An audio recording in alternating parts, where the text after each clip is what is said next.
Now, Canada and China have struck a deal that will slash tariffs on Chinese electric vehicles and Canadian farm products.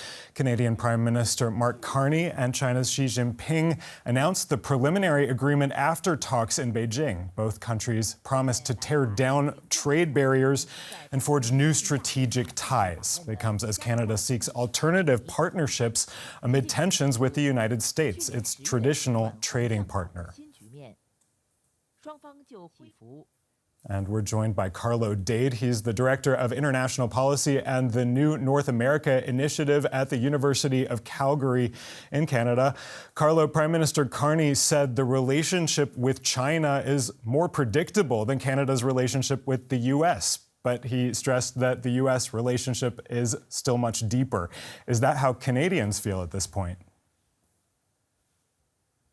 Certainly. The U.S., of course, is right next door, so we can't, with you, it's across the ocean. With several others, it's oceans or continents away. But yes, the U.S. is ever present. The trade numbers in Canada are well known. 78% of our exports go to the U.S. We rely on exports for 2/3 of our GDP. So that part of the relationship is well known and well understood. That China has become more predictable from the U.S. is equally well understood, living so close to the U.S.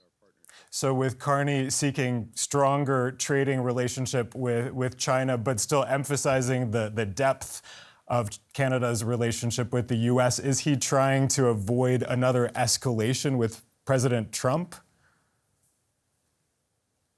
Sure, everyone's trying to avoid an escalation with Donald Trump. Doing that's difficult because Trump reacts personally as opposed to strategically or in an interest-based manner.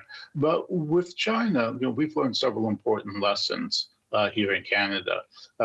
Your viewers may recall that during our renegotiation of the North American Trade Agreement, we essentially were told by the Americans during the negotiations, they slipped in the clause at the last minute to prevent us from talking to China, to dissuade us from talking to China.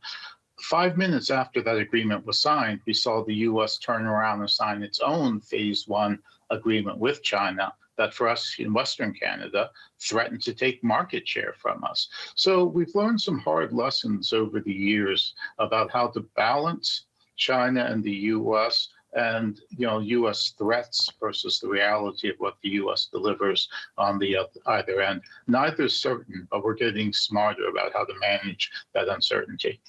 There have been tensions for years between Canada and China. Are those tensions now over with this deal? I don't think those tensions are ever over. They ebb and flow. And certainly we're seeing an ebb in the tensions and a flow or an increase in terms of turning back to the harder elements of the relationship, like trade. So the EV issue appears to have been muted. For us in Western Canada, where the vast majority of one of our most important exports, canola, goes to China, we're starting to see easing of the hugely important agricultural trade relationship.